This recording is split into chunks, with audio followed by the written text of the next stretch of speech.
আমার আব্বু আম্মুর সাথে নাকি আমার অনেক কিছু মিলে না। এখনো বুঝিই নাই যে হচ্ছে আসলেই আমি তাদের মতো হই নাই, বা জন্মদাত্রী কখনো হচ্ছে খারাপ হতে পারে না। সে যদি আমাকে মাটির মতো মেরে ফেলে আমি তার কাছে কৃতজ্ঞ, কারণ সে আমাকে জন্ম দিচ্ছে। বাট আলটিমেটলি যখন আমি বুঝতে পারি যে না, এটা হচ্ছে লিমিট ক্রস করে যাচ্ছে, বা হচ্ছে আমার কাছে মনে হচ্ছে যে একদমই সহনশীল ছিল না, সেই ক্ষেত্রেই মূলত আমি ঘর ছেড়ে চলে আসি। চোখের গড়ন বা হচ্ছে পিসি বা পাপড়ি, এগুলো নাকি একটু ডিফারেন্সই তারা খেয়াল করতেছে, বাট হচ্ছে এর জন্য মানে মেইনলি হচ্ছে আইডেন্টিটি ইস্যু করছে।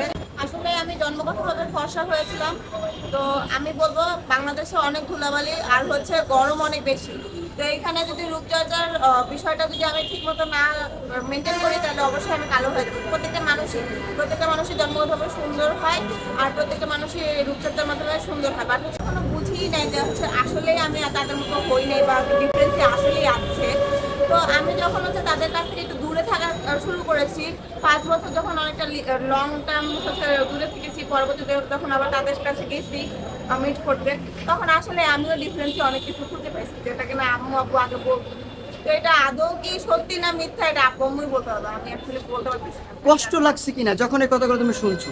অবশ্যই একটু কষ্ট লাগছে যে কি ব্যাপার, এতগুলো বছর একটা বাবা মা ডাকছি, হ্যাঁ, তারা আবার বলতেছে প্রত্যেক মিনিটে মিনিটে বলতেছে, আবার হচ্ছে মনে করেন এখন হচ্ছে দেখতেছি যে আসলেই তো তারা তো পয়েন্ট আউট অনেক সঠিক পয়েন্ট বলতেছে।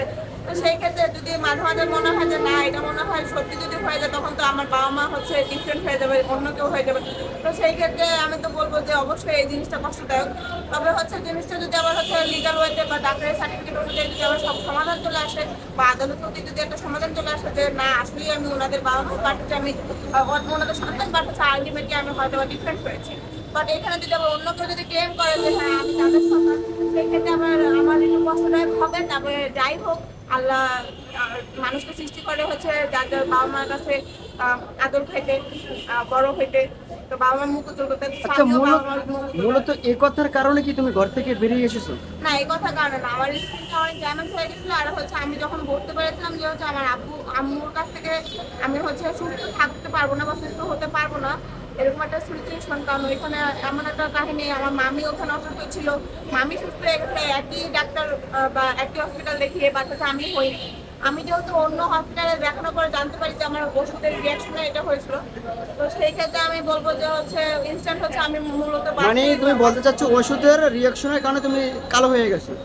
না, আমি হচ্ছে এখানে কালো হয়েছি রোদে পুড়ে, আর এখানে টোটালি আমি ফ্যানের নিচে নাই, হ্যাঁ, একদমই বাতাসবিহীন।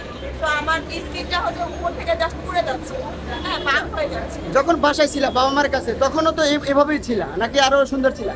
না, আমি যথেষ্ট হচ্ছে আমি অনেক জায়গায় হচ্ছে পার্টির প্রোগ্রামে মানে এর চেয়ে একটু ভালো ছিল? একটু ভালোই ছিলাম। আমি সাজুগুজু করলে সবাই হচ্ছে আমার ছবি তোলার জন্য আগ্রহ দেখাতো, অনেকে আমার সাথে ছবি তুলতে আগ্রহ প্রকাশ করতো। বাট আলটিমেটলি মাঝখানে আমার যখন স্কিন ড্যামেজটা হয়, তখন আর কোনো ওয়ে ছিল না, একদম কালা। আজ কতদিন যাবত এই পিস ক্লাবে আসো? 9 দিন হবে। বাবা মা কি খোঁজ নিচ্ছে তোমার, কিংবা বাবার কথা মনে পড়ে কিনা? অবশ্যই আমার মনে পড়ে, হয়তো বা তারা কারোর না কারোর মাধ্যমে খোঁজ খবর নিচ্ছে বা কোথাও না কোথাও বসে দেখতেছে। বাট হচ্ছে আলটিমেটলি আমি তাদের সাথে এখন সরাসরি কথা বলতে চাচ্ছি না, কারণ অনেকটা হচ্ছে কনফ্লিক্ট হয়ে গেছে। আমি চাচ্ছি না রিপিট একটা কিছু হোক।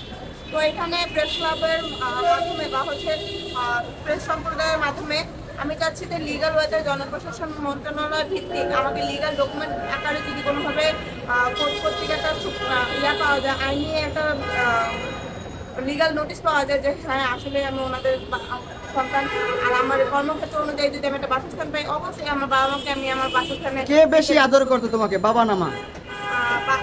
আদর করা বলতে হচ্ছে আমার আম্মু হচ্ছে সবসময়, কিন্তু যতই মারধর করুক অ্যাটলিস্ট হচ্ছে আমাকে আদরই করতে। আম্মু আদর বেশি হ্যাঁ, করতো? আম্মু বেশি আদর।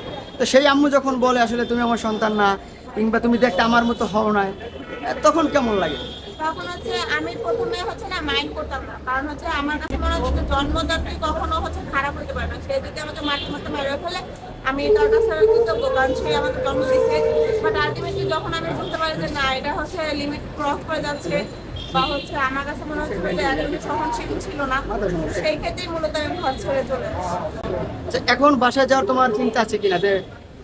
আমি বাসায় আর যেতে চাই না। আমি যে কর্মক্ষেত্র অনুযায়ী আমি আমার নিজের একটা বাসস্থান তৈরি করব। আমার আব্বু আম্মু যদি আমার লিগাল বাবা মা হয়, অবশ্যই আমার বাসায় ইনভাইটেড থাকবে সবসময়, কারণ যেহেতু আমি মেয়ে, অবশ্যই পরের সংসারে যাবই।